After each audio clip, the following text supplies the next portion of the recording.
En el fútbol hay una sola fórmula del éxito y esta es tener un equipo ganador.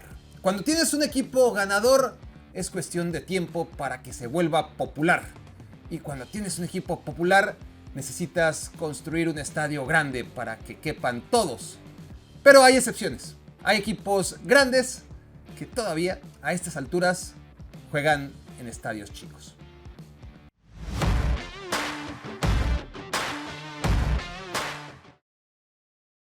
¿Saben cuál es el estadio más grande de la Liga 1? Pista, no es el del Paris Saint-Germain, sino el Velodrome del Olympique Marseille. Y el segundo más grande, los ayudo, no es el campo del PSG. Se trata del parque del otro Olympique, el de Lyon. A ver, ¿cuál es el tercer estadio más grande de la Liga Francesa? Que no es el Parque de los Príncipes, es el Stade Pierre-Mauroy. Sí, el estadio de Lille, pues. El Parque de los Príncipes y sus 47.929 localidades fue construido hace 50 años. Era la casa de la selección francesa de fútbol y aquella que de verdad le importa a los franceses, la de rugby. Pero desde que en 1998 el Stade de France, con capacidad para casi el doble de personas, fue construido 15 kilómetros al norte, al Parque de los Príncipes ya nomás le quedó el mugroso Paris Saint-Germain, que si bien dejó de ser un equipo marginal a nivel económico, en la Champions League 2024, por ejemplo, tiene el 22º estadio más grande. O sea, solo 10 clubes cuentan con estadios más pequeños que el Paris Saint-Germain. Al PSG le urge un estadio más grande y Qatar lo sabe, pero el inmueble le pertenece a la ciudad y como no se lo pudieron comprar, su presidente Nasser Al-Khelaifi dijo el mes pasado que se largan. Ya solo falta ver a dónde. Palmeiras es el séptimo equipo más popular de Sudamérica. Las 7 veces que Brasil ganó la Copa del Mundo o el oro olímpico, tuvo en su plantel a por lo menos un futbolista del Palmeiras, el club más ganador de Brasil con 3 Copas Libertadores, empatado con un montón, pero 12 brasileiraos que le hacen superar por mucho al resto de perseguidores. El Palmeiras ocupa ahora mismo el puesto número 1 en el ranking Conmebol. Sí, hay un ranking Conmebol. Y tiene un estadio de mierda. Un inmueble cuya capacidad no corresponde con la magnitud del Verdao. Pero es que antes estaba mucho peor. Hasta 2014, el Palmeiras jugaba en el vetusto Parque Antártica, construido en 1902 y con cupo para apenas 27,000 aficionados. El nuevo campo, en el corazón de Sao Paulo, es moderno, está hecho de acero inoxidable, se supone que es ecológico, disque sustentable, pero es muy pequeño. Cuenta con 43,713 asientos, tan poquitos que no sirvió para sede ni siquiera del Bosnia-Herzegovina-Irán en la Copa del Mundo de Brasil 2014. El equipo número 1 de Brasil juega en el 21º estadio más grande del país. La arena se llama oficialmente Allianz Parque, pues comparte patrocinador con los estadios aliados alrededor del mundo. El del Bayern Múnich en Alemania, el de la Juventus en Italia, el del Nice en Francia, el del Rapid de Viena en Austria, el del Minnesota en la MLS y el de Sydney en la A-League australiana. El estadio de Independiente de Avellaneda no es el más grande ni siquiera en su propia cuadra. No solo es claramente más pequeño que el cilindro de Racing Club, sino que de los 5 grandes de Argentina es el club con menos lugares habilitados para su afición. Y no solo de los otros 4 grandes, también la cancha de Talleres de Córdoba, la de Vélez Sarsfield, la de Huracán, la de Lanús, la de Vélez Sarsfield. Sí, ya sé que ya lo había dicho, pero nomás para recalcarlo. Todas esas son más grandes que el Estadio Libertadores de América Ricardo Bocchini o Nuevo Doble Visera, que tiene más nombres que asientos. Bueno, casi. 42,069. El viejo Doble Visera fue orgullosamente el primer estadio de Sudamérica hecho de cemento. Pero pasó el tiempo y con el dinero ingresado por la venta del adolescente Sergio Agüero al club le alcanzó para pagar el enganche de un nuevo y urgente estadio en 2005 que le quedó mucho más bonito, europeo, funcional y pequeño. ¿Para qué quiere algo más grande esta bola de amarca? Los estadios modernos tienden a ser más pequeños que en la antigüedad, así que tiene sentido, aunque cueste creer que el máximo ganador en la historia de la Copa Libertadores juegue ante tan poca gente. Allianz es responsable de dar nombre a otro estadio que parece demasiado pequeño para el tamaño de quien lo habita, pero fui muy cuidadoso al expresarme y decir parece demasiado pequeño, porque en realidad el problema no es que el Juventus Stadium solamente disponga de 41.507 exclusivos lugares para sentarse a ver al máximo ganador en la historia del fútbol italiano. El problema real es que hasta esa chingadera de estadio le viene grande, porque nadie va a ver a la Juve más que cuando juega fuera de Turín.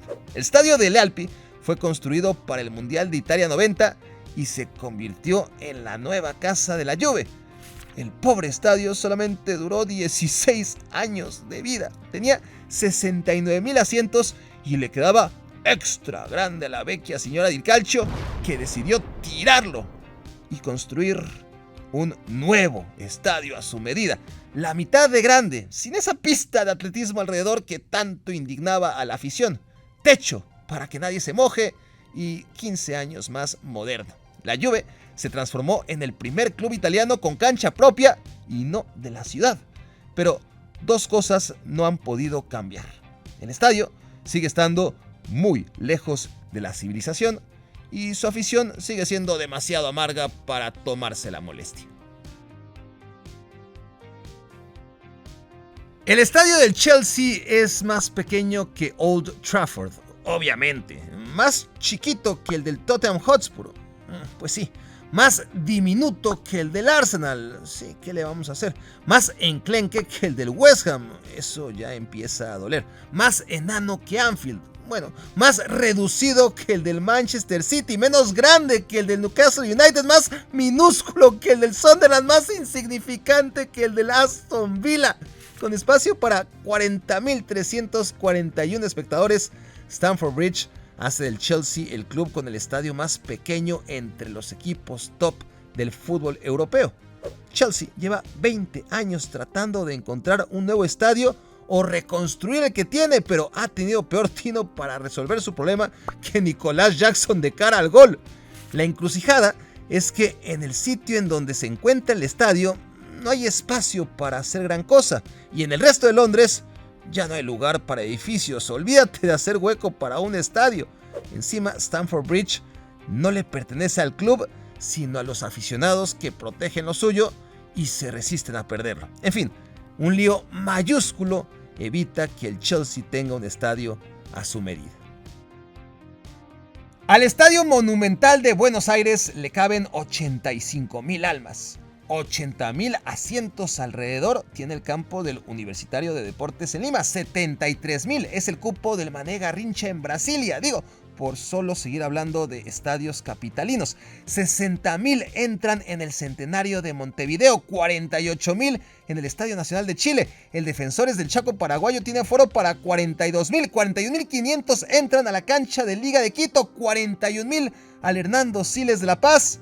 Y tan solo 39.000 al Campín de Bogotá, estadio construido hace 85 años en una zona que en aquel tiempo era verde y en donde la gente solía acampar o hacer camping, como decimos los gringos, y de ahí, niños, derivó el nombre, Campín. Campín se queda enano ante el Metropolitano de Barranquilla, el Atanasio Girardot de Medellín y hasta la cancha del Deportivo Cali, como quiera que se llame.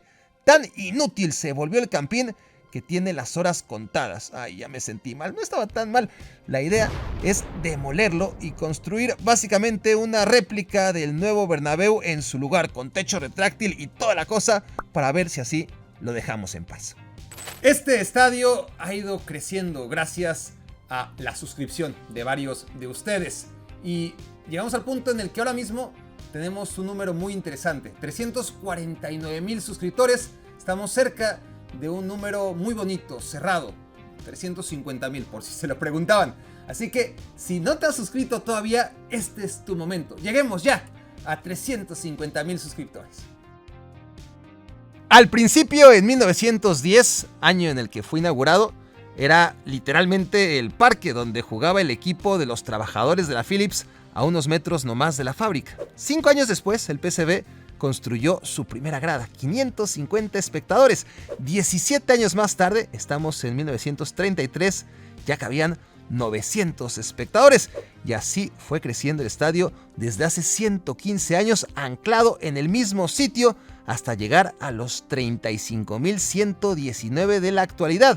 Nada mal para lo que empezó siendo el patio para jugar a la hora del recreo, pero muy poquito para un ganador de la Champions League, sobre todo si ponemos a escala el Philips Stadium de Eindhoven con el Johan Cruyff Arena de Ámsterdam o de Kuip en Rotterdam. El plan era que el Philips Stadion tuviera ahora mismo 40,000 asientos, pero Países Bajos perdió la candidatura a organizar el Mundial de 2018 y la idea fue abortada. Este año, como nunca, el Bayer Arena le viene increíblemente pequeño al Bayer Leverkusen, un club que por primera vez en su historia va a ganar la Bundesliga, pero no sean ingratos, el Leverkusen creció muchísimo desde que ascendió por vez primera en 1980. De hecho, en los últimos 30 años, solamente en 4 ocasiones quedó fuera de los 6 primeros lugares, lo que le convierte en el equipo más constante de la Bundesliga, solo por detrás del Bayern Múnich y por delante del Borussia Dortmund. Sin embargo, a la cancha del Dortmund le entran más de 81,000, a la del Bayern 75,000, y ya déjense de eso, a la del Hertha le caben 75,000, a la del Schalke 62,000, a la del Stuttgart 60,000, a la del Eintracht 58,000, a la del Hamburgo 57,000, a la del Düsseldorf 55,000, y ya no les hago el cuento largo, pero a la canchita del Leverkusen, uno de los 3 equipos más poderosos de Alemania en este siglo, la rodean 30,210 asientos que convierten al Bayer Arena en el 24º estadio más grande del país. Para estándares de 1958 era más que suficiente. El club era insignificante y construyó un estadio a su medida. Le cabían 20,000 de hecho. En 1998 el inmueble fue modernizado, pero no le agregaron más que 2,000 asientos extra y hasta 2009 pasó de 22,000 a sus actuales 30,000 asientos. Hay que recordar que Leverkusen está en el mapa gracias a la farmacéutica, pero es la ciudad número 49 de Alemania en términos de población, y eso lo explica casi todo. El Inter Miami no es ni será jamás un club grande, pero por amor de Dios, es el equipo de Lionel Messi. ¿Quién se atrevió a ponerlo a jugar en un estaducho así? Lo inauguraron en 2020, 3 años antes de que llegara el argentino, y desde entonces le subieron el cupo de 19,000 a 21,550 espectadores. Igual sigue siendo uno de los más pequeñitos de los Estados Unidos.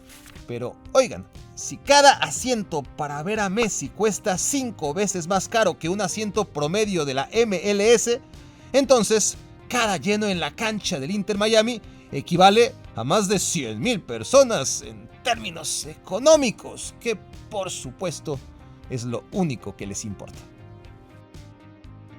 Pasan los años y el proyecto de un estadio digno para el Santos sigue guardado en una memoria USB. Así lucía el estadio Villa Belmiro en su pomposa inauguración de 1916. Así se veía 50 años después en tiempos de Pelé. Y así quedó desde su última renovación en 1997. No ha cambiado mucho, la verdad.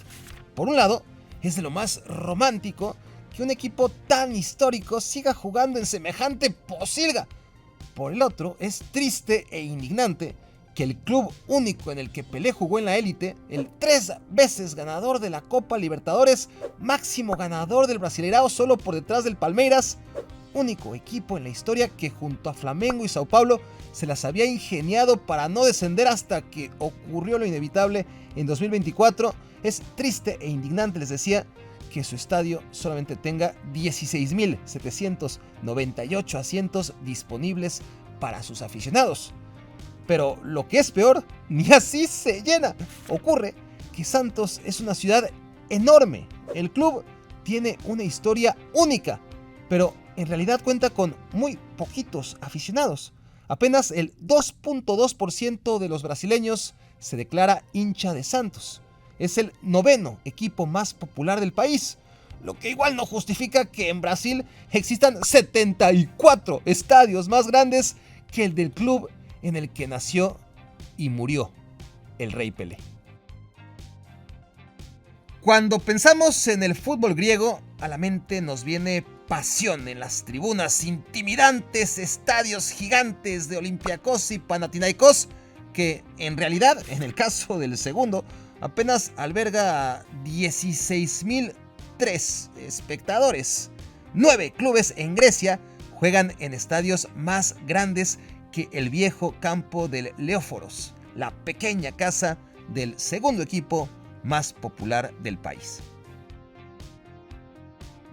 El Girona aguantó como líder hasta la jornada 20 jugando en el estadio más pequeño de toda la Liga Española. Montilivi fue construido en 1970 y le cabían 9.200 espectadores hasta 2017, cuando el club ascendió a primera y le fue ordenada una ampliación a 15.000 espectadores, pero que se quedó en 14.624, ya que los otros 400 prefieren ver el partido en el Montilivi original, el Monte de Montilivi, que reúne a un puñado de aficionados del equipo, pero sobre todo fanáticos de lo gratis. Montilivi, por cierto, no solo es un estadio pequeño, su cancha también lo es. Mide 100 metros de largo, 5 menos que lo que recomienda FIFA. Jugarán en estadios chicos, pero al menos son estadios que no tienen que compartir con nadie, salvo en el caso de Millonarios. Pero hay otros equipos que, como en el caso de Millonarios y tantos más, tienen que compartir su estadio, grande, pequeño o mediano. Visiten este video en el que hablo de aquellos rivales que juegan en la misma cancha. Encontrarán el link aquí abajo en la descripción y dejen sus comentarios porque los de allá, los de acá, y nos vemos en la próxima entrega.